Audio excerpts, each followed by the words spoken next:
हाँ तो दोस्तों, स्वागत है आप सभी का फिर से एक नए क्लास के अंदर। और आज का जो हम लोग का क्लास चलने वाला है वो चलने वाला है एमपी हॉस्पिटल असिस्टेंट भर्ती 2026 का काफ़ी ही ज़्यादा इम्पोर्टेंट प्रश्न। तो अगर आपका भी पेपर 5 या फिर 6 जुलाई को है तो ये क्वेश्चन आपके लिए है, क्योंकि पीछे जितने भी एग्ज़ाम हो चुके हैं, जिन छात्रों ने भी एग्ज़ाम दे चुका है, उनसे बात करते हुए पता चला है कि किस तरीके से आपके एग्ज़ाम में क्वेश्चन पूछे जा रहे हैं और उसी आधार पे ये सारा क्वेश्चन तैयार किया गया है। तो आप लोग सोच सकते हो कि कितना ज़्यादा इंपॉर्टेंट क्लास आपके लिए होने वाला है। तो सारा सवाल को देखिए और अपना स्कोर कमेंट कीजिए कि आप लोगों ने कितने क्वेश्चन का आंसर राइट दिया है। तो चलिए आज का इस क्लास को शुरू करते हैं। सबसे पहला नंबर प्रश्न क्या कह रहा है?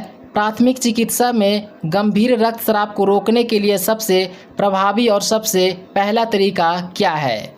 और जिस क्वेश्चन का आंसर याद रहेगा उसका उत्तर आप लोग कमेंट्स बॉक्स में ज़रूर बताइएगा। तो इसका राइट आंसर हो जाएगा ऑप्शन नंबर बी, घाव साफ पर कपड़े से सीधे दबाव बनाना चाहिए। राइट आंसर हो जाएगा इसका ऑप्शन नंबर बी। चलिए, और यहाँ से दूसरा नंबर प्रश्न हमारा क्या कह रहा है? प्राथमिक चिकित्सा में एपीवीवी स्केल का उपयोग मरीज के किस स्तर को जांचने के लिए किया जाता है?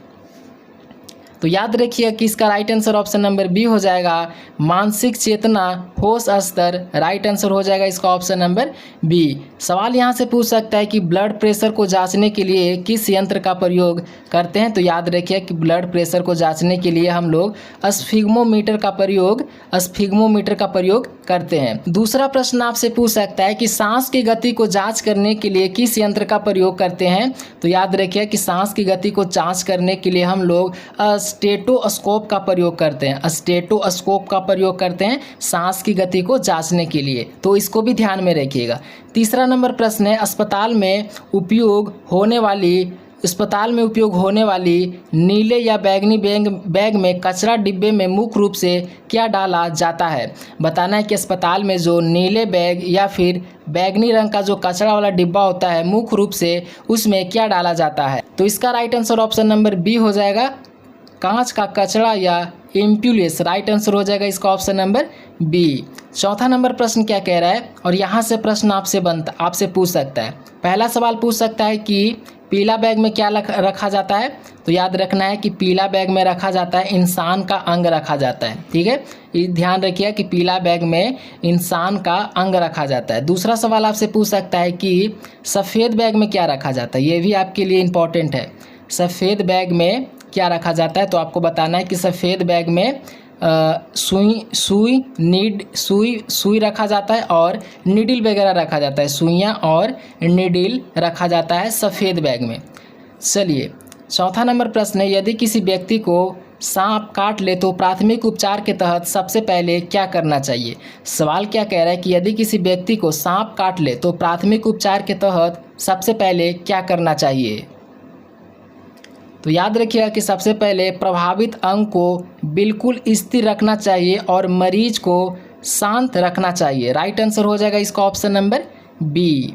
पांचवा नंबर प्रश्न है, किसी मरीज को ग्लूकोज या दवा देने के लिए हाथ की नस में लगाई जाने वाली छोटी सी जो प्लास्टिक की नली होती है उसे क्या कहते हैं? तो याद रखिएगा कि इसे हम लोग कैन्यूला कहते हैं। तो राइट आंसर हो जाएगा इसका ऑप्शन नंबर बी। छठा नंबर प्रश्न है, अस्पताल में आपातकालीन घोषणा के लिए कोड ब्लू का उपयोग किस स्थिति में किया जाता है? बताना है अस्पताल में आपातकालीन घोषणा के लिए कोड ब्लू का उपयोग किस स्थिति में किया जाता है? ऑप्शन दिया गया, अस्पताल में आग लगने पर, मरीज को दिल का दौरा पड़ने पर, या फिर शिशु चोरी होने पर, या फिर बम की धमकी मिलने पर। तो याद रखिएगा कि इसका right answer option number B हो जाएगा, मरीज को दिल का दौरा पड़ने पर। राइट आंसर हो जाएगा ऑप्शन नंबर बी। सातवां नंबर प्रश्न है, शुष्क हवा में ध्वनि की चाल लगभग कितनी होती है? बताना है कि शुष्क हवा में ध्वनि की चाल लगभग कितनी होती है? तो याद रखिए कि 332 मीटर पर सेकंड होती है। तो राइट आंसर हो जाएगा ऑप्शन नंबर बी। आठवां नंबर प्रश्न है, प्रतिदिन शब्द में कौन सा समास है? काफ़ी इंपॉर्टेंट प्रश्न है। सवाल क्या कह रहा है कि प्रतिदिन शब्द में कौन सा समास है? तो याद रखिए कि इसमें अवयवी भाव समास है। राइट आंसर हो जाएगा इसका ऑप्शन नंबर बी। नौवां नंबर प्रश्न है, यदि किसी व्यक्ति के कपड़े में आग लग जाए तो नियम के तहत उसे क्या करने की सलाह दी जाती है। सवाल क्या क्या कह रहा है कि यदि किसी व्यक्ति के कपड़े में आग लग जाए तो नियम के तहत उसे क्या करने की सलाह दी जाती है। तो सबसे पहले उसे रुकना चाहिए, ज़मीन पर लेटे और गोल गोल घूमना चाहिए। तो राइट आंसर हो जाएगा इसका ऑप्शन नंबर बी। 10वां नंबर प्रश्न है, चिकित्सा के क्षेत्र में प्रयुक्त यंत्र शरीर की किन दो मुख्य चीज़ों की जांच की जाती है। इंपॉर्टेंट प्रश्न है, ध्यान रखिएगा सवाल को। तो याद रखिएगा कि सबसे पहले रक्त में ऑक्सीजन की स्तर जांच की जाती है और प्लस रेट जांच की जाती है, जिसे हम लोग हृदय गति भी कहते हैं। तो राइट आंसर हो जाएगा ऑप्शन नंबर बी। और यहाँ से प्रश्न आपसे पूछ सकता है कि बीपी मापने के यंत्र को क्या कहते हैं। तो याद रखिएगा कि बीपी मापने के यंत्र को हम लोग स्फिग्मोमीटर कहते हैं। स्फिग्मोमीटर कहते हैं बीपी मापने के यंत्र को। अभी मैंने ऊपर भी बताया था। शुगर मापने के यंत्र को हम लोग क्या कहते हैं। तो याद रखिएगा कि हम लोग ग्लूकोमीटर कहते हैं। ग्लूकोमीटर कहते हैं शुगर मापने के यंत्र को। सवाल को ध्यान में रखिएगा। 11 नंबर प्रश्न है, फ्रैक्चर हड्डी टूटने की स्थिति में प्रभावित हिस्से को हिलने डोलने से रोकने के लिए लकड़ी या प्लास्टिक की जो सख्त पट्टी लगाई जाती है उसे क्या कहते हैं। ऑप्शन दिया गया है बैंडेज, स्पिल्ट, खपची या फिर स्लिंग या फिर गॉज। तो याद रखिए कि इसका राइट आंसर हो जाएगा ऑप्शन नंबर बी। चलिए 12 नंबर प्रश्न है, अस्पताल में रिकॉर्ड में प्रयुक्त आईपीडी का पूर्ण रूप क्या होता है। आपसे सवाल क्या कह रहा है कि आईपीडी का पूर्ण रूप क्या होता है, यानी कि आपसे पूछ रहा है सवाल आईपीडी का फुल फॉर्म क्या होता है। तो इसका right answer option number B हो जाएगा। चलिए अगला नंबर प्रश्न क्या कह रहा है, 13 नंबर प्रश्न है, शुद्ध सोने की माप कितने कैरेट की होती है। बताना है कि शुद्ध सोना की जो माप होता है वो कितने कैरेट की होती है। और ध्यान रखिएगा कि जो शुद्ध सोना होता है वो तो 24 कैरेट का होता ही है, लेकिन ये भी ध्यान रखिएगा कि जो 24 कैरेट का सोना होता है वो द्रव में होता है और इससे हम लोग कोई भी आभूषण नहीं बना सकते हैं। आभूषण बनाने के लिए हम लोग कितने कैरेट का सोना का यूज करते हैं। तो याद रखिए कि आभूषण बनाने के लिए हम लोग 18 कैरेट सोना यूज करते हैं। ये भी सवाल आपके लिए इम्पॉर्टेंट है, सवाल को ध्यान रखिएगा। 14 नंबर प्रश्न है, वायुमंडलीय दाब को मापने के लिए किस यंत्र का प्रयोग किया जाता है। सवाल क्या कह रहा है कि वायुमंडलीय दाब को मापने के लिए किस यंत्र का प्रयोग करते हैं। तो ध्यान रखिए कि बैरोमीटर का प्रयोग किया जाता है। तो राइट आंसर हो जाएगा ऑप्शन नंबर बी।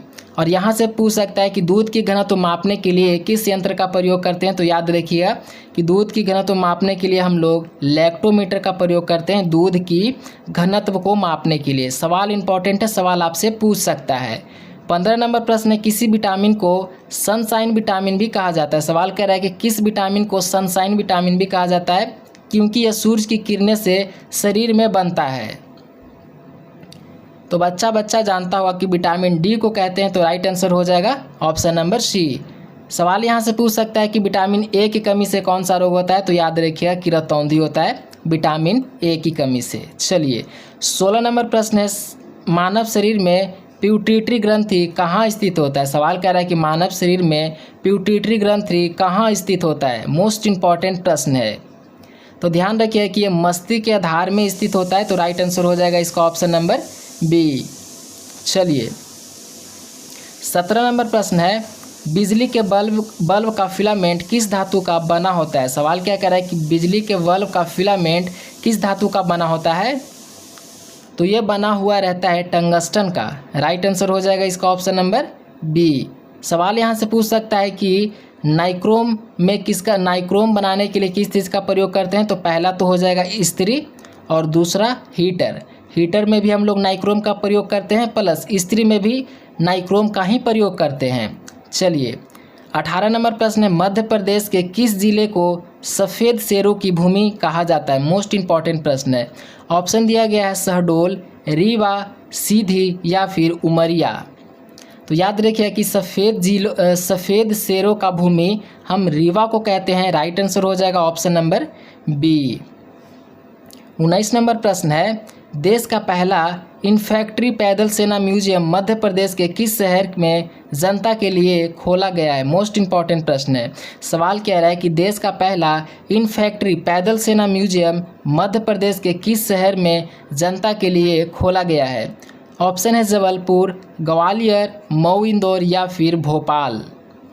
तो याद रखिएगा कि ये मऊ में खोला गया है, मऊ इंदौर में। राइट आंसर हो जाएगा ऑप्शन नंबर सी।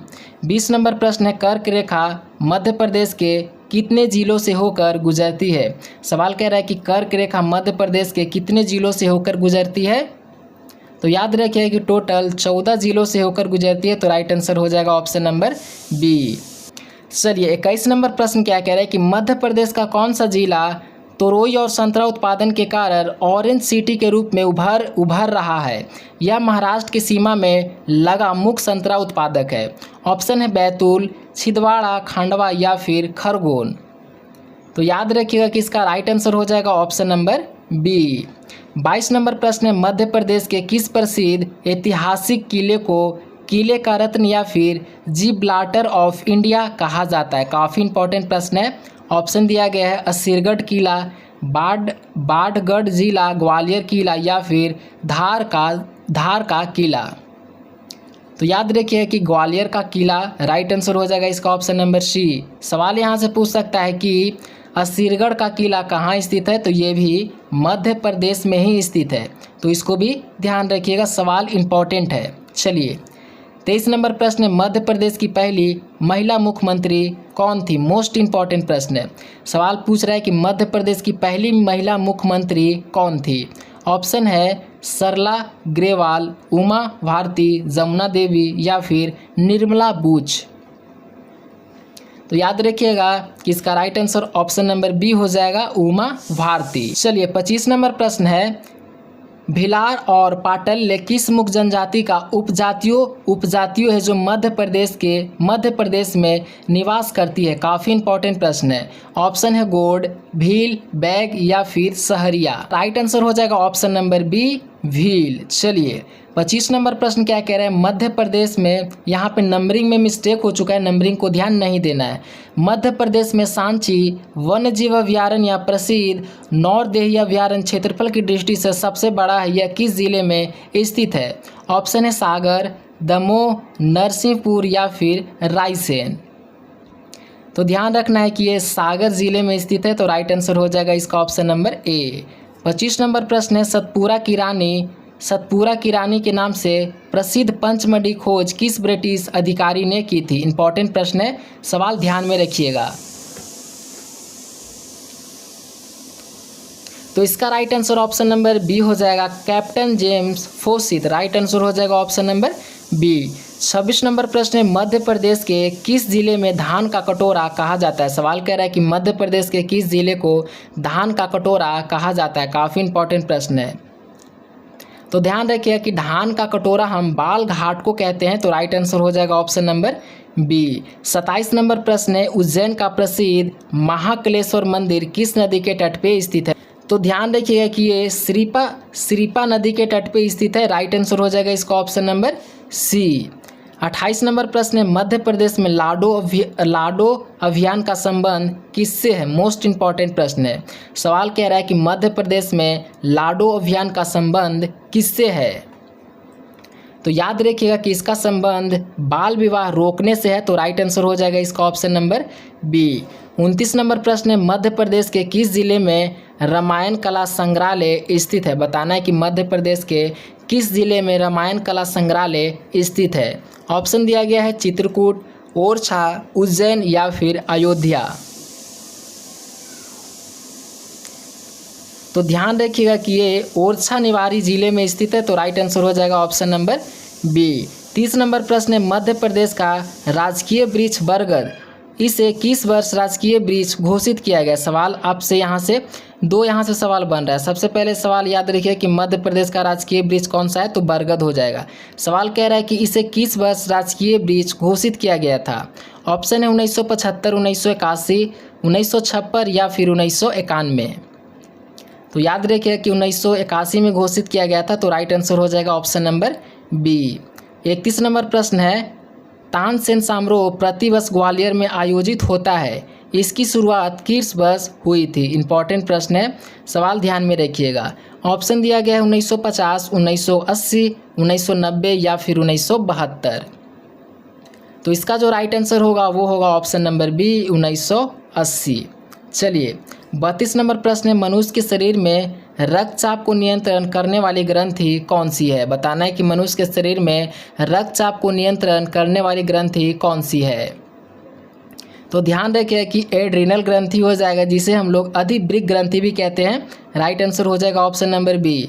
और यहाँ से सवाल अगर पूछ दिया जाए कि मास्टर ग्रंथि हम लोग किस ग्रंथि को कहते हैं, तो याद रखिएगा कि पीयूष ग्रंथि को हम लोग मास्टर ग्रंथि कहते हैं, तो इसको भी ध्यान रखिएगा। 33 नंबर प्रश्न है, निकट दृष्टि को ठीक करने के लिए किस प्रकार का लेंस उपयोग किया जाता है? सवाल को ध्यान में रखिएगा, इंपॉर्टेंट है। सवाल कह रहा है कि निकट दृष्टि को ठीक करने के लिए किस लेंस का उपयोग करते हैं, तो ध्यान रखिए कि अवतल लेंस का प्रयोग करते हैं। और यहीं पे अगर सवाल ये पूछ लिया जाए कि दूर दृष्टि को ठीक करने के लिए किस लेंस का प्रयोग करते हैं, तो बताना है कि दूर दृष्टि को ठीक करने के लिए हम उत्तल लेंस का प्रयोग करते हैं। इसको ध्यान रखिएगा। सवाल यहाँ से ये भी याद रखिए कि हजामती दर्पण में हम लोग अवतल लेंस का प्रयोग करते हैं, अवतल दर्पण का प्रयोग करते हैं। अवतल दर्पण में हम लोग हजामती दर्पण का प्रयोग करते हैं। 34 नंबर प्रश्न क्या कह रहा है, आतिशबाजी पटाखों में हरा रंग निम्नलिखित में से किस उपस्थिति के कारण होता है? तो याद रखिएगा ये वेरियम के कारण होता है, तो राइट आंसर हो जाएगा ऑप्शन नंबर बी।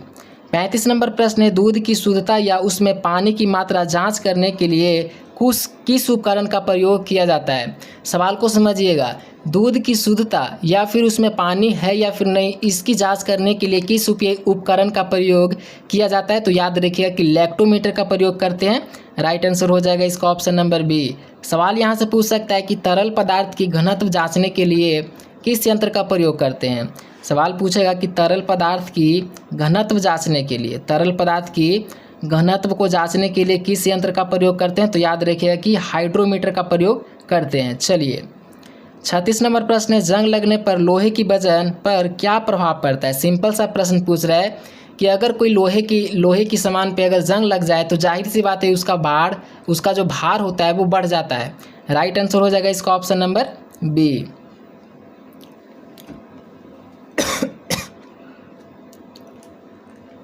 और यहीं से एक सवाल ये भी पूछ सकता है कि जंग लगना कौन सा अभिक्रिया है? आपसे सवाल पूछेगा कि जंग लगना कौन सा अभिक्रिया, तो बताना है कि जंग लगना रेडॉक्स अभिक्रिया है। रेडॉक्स अभिक्रिया जंग लगना है, ये भी आपको ध्यान रखना है। चलिए 37 नंबर प्रश्न है, भविष्य का ईंधन किसे कहा जाता है? सिंपल सा प्रश्न है लेकिन इंपॉर्टेंट प्रश्न है। सवाल कह रहा है कि भविष्य का ईंधन किसे कहा जाता है? तो ध्यान रखिए कि भविष्य का ईंधन हम हाइड्रोजन को कहते हैं। राइट आंसर हो जाएगा ऑप्शन नंबर बी। 38 नंबर प्रश्न है, सिरके में मुख्य रूप से कौन सा अम्ल पाया जाता है? बताना है कि सिरके में मुख्य रूप से कौन सा अम्ल पाया जाता है, और इम्पॉर्टेंट प्रश्न भी है। तो ध्यान रखिए कि सिरके में एसिटिक अम्ल पाया जाता है। राइट आंसर हो जाएगा ऑप्शन नंबर बी। यहीं से सवाल पूछ सकता है कि खट्टे फल में कौन सा अम्ल पाया जाता है? ये भी तो सवाल आपसे पूछ सकता है ना कि खट्टे फल में कौन सा अम्ल पाया जाता है? तो याद रखिएगा कि खट्टे फल में साइट्रिक अम्ल पाया जाता है। चलिए 39 नंबर प्रश्न है, नंबरिंग में यहाँ पे मिस्टेक है। मानव शरीर की सबसे छोटी हड्डी क्या है? स्टेप्स है। यह शरीर के किस हिस्से में पाई जाती है? सवाल यहाँ से दो बन रहा है। सबसे पहले आपसे पूछे कि मानव शरीर की सबसे छोटी हड्डी कौन सी है, तो आप लोग को बताना है कि स्टेप्स है, जो कि मानव शरीर की सबसे छोटी हड्डी है। लेकिन हमसे सवाल ये पूछ रहा है कि यह शरीर के किस हिस्से में पाई जाती है? तो याद रखिएगा कि ये कान में पाई जाती है, तो राइट आंसर हो जाएगा ऑप्शन नंबर बी। यहीं से सवाल आपसे ये भी पूछ सकता है कि मानव शरीर की सबसे बड़ी हड्डी कौन सी है? तो याद रखिएगा कि जांघ की हड्डी को हम लोग सबसे बड़ी हड्डी कहते हैं, जिसे हम लोग फीमर भी कहते हैं, जो कि जांघ में पाई जाती है। सवाल को ध्यान में रखिएगा। 40 नंबर प्रश्न है, गुरुत्वाकर्षण त्वरण जी का मान पृथ्वी की सतह पर समानतः कितना माना जाता है? सवाल कह रहा है कि गुरुत्वाकर्षण त्वरण जी का मान पृथ्वी की सतह पर समानतः कितना माना जाता है? तो इसका जो राइट आंसर होगा वो होगा ऑप्शन नंबर बी, 9.8 मीटर प्रति metre second square. Right answer हो जाएगा ऑप्शन नंबर बी हो जाएगा। चलिए 41 नंबर प्रश्न है, स्थावर शब्द का सही विलोम शब्द क्या होगा? बताना है आप लोग को स्थावर शब्द का विलोम शब्द। तो इसका जो विलोम शब्द होगा वो होगा जंगम, तो राइट आंसर हो जाएगा ऑप्शन नंबर बी। यहीं से अगर पूछ लिया जाए कि चंचल का विलोम शब्द क्या होगा, तो याद रखिए कि चंचल का पहला तो हो जाएगा स्थिर, और एक और हो जाएगा जिसका नाम है गंभीर। तो दोनों को याद रखिएगा, पहला हो जाएगा स्थिर, दूसरा हो जाएगा गंभीर। यहीं से सवाल आपसे पूछ सकता है कि चेतन का विलोम क्या हुआ, तो याद रखिएगा कि सिंपल सा सवाल है, चेतन का विलोम जड़ होता है। चलिए 42 नंबर प्रश्न है, जिसका कोई शत्रु पैदा ना हो वाक्यांश के लिए एक शब्द क्या होगा। मोस्ट इंपॉर्टेंट प्रश्न है, सवाल कह रहा है कि जिसका कोई शत्रु पैदा ना हो वाक्यांश के लिए एक शब्द क्या होगा। ऑप्शन है अज्ञेय, अजात शत्रु, शत्रुहीन या फिर अल्प आयु। तो सिंपल सा प्रश्न है, इसका राइट आंसर हो जाएगा ऑप्शन नंबर बी, जिसका कोई शत्रु ना हो उसे हम लोग अजात शत्रु कहते हैं। राइट आंसर हो जाएगा ऑप्शन नंबर बी। 43 नंबर प्रश्न है, अन्वय शब्द का सही संधि विच्छेद क्या होगा। बताना है कि अन्वय शब्द का संधि विच्छेद क्या होगा। तो इसका जो संधि विच्छेद होगा वो होगा अनु प्लस अय, और ये एक प्रकार का यन स्वर संधि है। तो राइट आंसर हो जाएगा ऑप्शन नंबर बी, और सवाल भी इंपॉर्टेंट है। चलिए 44 नंबर प्रश्न, निम्नलिखित में से सूर्य शब्द का परिवाची शब्द कौन सा नहीं है। बताना है कि इसमें से कौन सा सूर्य का परिवाची शब्द नहीं है। तो हमारा सूर्य का परिवाची शब्द दिनकर हो जाएगा, रवि हो जाएगा, भास्कर हो जाएगा, लेकिन ये जो शशांक है वो चंद्रमा का परिवाची शब्द है, तो ध्यान रखिएगा। तो राइट आंसर हो जाएगा इसका ऑप्शन नंबर सी। 45 नंबर प्रश्न है, दांत तले उंगली दबाना मुहावरे का सही अर्थ क्या है। बताना है कि दांत तले उंगली दबाना मुहावरे का जो सही अर्थ है वो क्या होगा। तो इसका जो राइट आंसर होगा वो होगा ऑप्शन नंबर बी, आश्चर्यचकित होना या फिर हैरान होना, दोनों एक ही चीज़ है। तो राइट आंसर हो जाएगा ऑप्शन नंबर बी। 46 नंबर प्रश्न है, निम्नलिखित में से शुद्ध वर्तनी वाला शब्द चुनिए, यानी कि 3 शब्द इसमें से अशुद्ध है और 1 शब्द शुद्ध है। तो बताना है कि कौन सा शब्द शुद्ध लिखा हुआ है। इंपॉर्टेंट प्रश्न है, आपसे सवाल इस टाइप का पूछा जाएगा, तो याद रखिए कि जो कवित्री लिखा हुआ है वो शुद्ध लिखा हुआ है। तो राइट आंसर हो जाएगा ऑप्शन नंबर बी। 47 नंबर प्रश्न क्या कह रहा है, चरण धरत चिंता करत चितमत चारों ओर, सुबरन को खोजत फिरत कवि व्यभिचारी चोर में कौन सा अलंकार है। अलंकार से क्वेश्चन पूछ रहा है, तो याद रखिए कि एक प्रकार का श्लेष अलंकार है। यहाँ सुबरन शब्द में 1 से अधिक अर्थ है। राइट आंसर हो जाएगा इसका ऑप्शन नंबर बी। 48 नंबर प्रश्न है, 9 दिन चले 2.5 कोस लोकृत का सही अर्थ क्या है। बताना है 9 दिन चले 2.5 कोस लोकृत का सही अर्थ क्या है। तो याद रखिए कि इसका जो सही अर्थ होगा वो होगा बहुत धीमी गति से काम करना। राइट आंसर हो जाएगा इसका ऑप्शन नंबर वी। 49 नंबर प्रश्न क्या कह रहा है, श्रृंगार रस का स्थायी भाव क्या होता है। मोस्ट इंपॉर्टेंट प्रश्न है, सवाल पूछ रहा है कि श्रृंगार रस का स्थायी भाव क्या होता है। तो ध्यान रखिए कि इसका जो स्थायी भाव होता है वो रति प्रेम होता है। राइट आंसर हो जाएगा ऑप्शन नंबर सी। 50 नंबर प्रश्न है, हिंदी वर्णमाला में अ को क्या कहा जाता है। बताना है कि हिंदी वर्णमाला में अ और अ को क्या कहा जाता है। तो इसका right answer option number C हो जाएगा, अयोगवाह कहा जाता है। राइट आंसर हो जाएगा ऑप्शन नंबर सी। 51 नंबर प्रश्न है, सूर्योदय शब्द में कौन सा संधि है। इंपॉर्टेंट प्रश्न है, ध्यान रखिएगा सवाल को। सवाल कह रहा है कि सूर्योदय में कौन सा संधि है, तो याद रखिए कि इसमें गुण संधि हो जाएगा, सूर्य प्लस उदय। राइट आंसर हो जाएगा इसका ऑप्शन नंबर बी, और ये गुण संधि है, और इसका संधि विच्छेद हो जाएगा सूर्य प्लस उदय। 52 नंबर प्रश्न है, तरनी छोटी सी ई मात्रा शब्द में सही अर्थ क्या होगा। बताना है तरनी छोटी ई की मात्रा में शब्द का सही अर्थ क्या होगा। ऑप्शन है नाव, सूर्य, युवती या फिर नदी। तो याद रखिएगा कि इसका राइट आंसर हो जाएगा ऑप्शन नंबर बी, सूर्य। 53 नंबर प्रश्न है, पेट में चूहा कूदना मुहावरे का सही अर्थ क्या है। बताना है आप सभी को कि पेट में चूहे कूदने मुहावरे का सही अर्थ क्या है। ऑप्शन दिया गया है, पेट में दर्द होना, बहुत तेज भूख लगना, पेट में बीमारी होना या फिर चूहे पकड़ना। तो सिंपल सा क्वेश्चन है, बच्चा भी बता सकता है कि पेट में चूहे कूदना यानी कि बहुत तेज की भूख लगना। राइट आंसर हो जाएगा ऑप्शन नंबर बी। 54 नंबर प्रश्न है, निम्नलिखित में से गंगा का परिवाची शब्द कौन सा है। बताना है आप सभी को कि गंगा का परिवाची शब्द कौन सा है। ऑप्शन है कालिंदी, भागीरथी, यामिनी या फिर तरंगिणी। तो याद रखिए कि गंगा का परिवाची शब्द भागीरथी हो जाएगा। तो राइट आंसर हो जाएगा ऑप्शन नंबर वी। 55 नंबर प्रश्न है, चिकित्सा क्षेत्र में ओपीडी का पूरा नाम क्या होता है। जहां मरीज डॉक्टर से केवल परामर्श लेने आता है। तो इसका जो right answer option number B हो जाएगा, आउट पेशेंट्स डिपार्टमेंट, जिसे हम लोग बाह्य रोगी विभाग भी कहते हैं। और सवाल काफ़ी ही ज़्यादा इंपॉर्टेंट है और राइट आंसर हो जाएगा ऑप्शन नंबर बी। 56 नंबर प्रश्न है, भोजन करते समय यदि कोई टुकड़ा श्वास नली में फंस जाए और मरीज सांस ना ले पाए तो उसकी जान बचाने के लिए कौन सा त्वरित क्रिया की जाती है। सवाल आपसे कह रहा है कि यदि कोई मरीज या फिर कोई भी व्यक्ति भोजन कर रहा है और भोजन श्वास नली में फंस जाए तो उसकी जान बचाने के लिए कौन सा त्वरित क्रिया करनी चाहिए। तो ध्यान रखिएगा कि इसका जो राइट आंसर हो जाएगा ऑप्शन नंबर बी, पेट के ऊपरी हिस्से पर अचानक झटका देना। राइट आंसर हो जाएगा ऑप्शन नंबर बी। 57 नंबर प्रश्न क्या कह रहा है कि अस्पताल में पीपीई किट का उपयोग संक्रमण से बचने के लिए किया जाता है, इसका फुल फॉर्म क्या है। सिंपल सा क्वेश्चन है, आपसे पूछ रहा है पीपीई किट का फुल फॉर्म क्या होता है। तो इसका जो फुल फॉर्म होता है वो होता है personal protective equipment. Right answer हो जाएगा ऑप्शन नंबर बी। 58 नंबर प्रश्न है, यदि किसी व्यक्ति की आंख में कोई हानिकारक रसायन या एसिड गिर जाए तो प्राथमिक उपचार में कम से कम कितने समय तक आंख को साफ पानी से धोना चाहिए। सवाल कह रहा है कि यदि किसी व्यक्ति की आंख में कोई भी रासायनिक चीज़ या फिर एसिड वगैरह गिर जाए तो उसे साफ पानी से कितने देर में धो लेना चाहिए, यानी कि कितने देर के भीतर धो लेना चाहिए। तो याद रखना है कि 15 से 20 मिनट तक लगातार। राइट आंसर हो जाएगा ऑप्शन नंबर बी, 15 से 20 मिनट तक लगातार धोना चाहिए। चलिए 59 नंबर प्रश्न है, किसी बेहोश मरीज को जो सांस ले रहा हो उल्टी होने पर फेफड़ा में जाने से बचने के लिए किस करवट स्थिति में लिपटाया जाता है। मोस्ट इंपॉर्टेंट प्रश्न है। तो ध्यान रखना है कि रिकवरी पोजीशन में लिटाया जाता है, जिसे हम करवट की स्थिति भी कहते हैं। तो राइट आंसर हो जाएगा ऑप्शन नंबर बी। तो दोस्तों हम लोगों ने सारा क्वेश्चन को कंप्लीट कर लिया है। तो आप लोग अपना स्कोर बताइए कि आप लोगों ने कितने क्वेश्चन का आंसर राइट दिया है।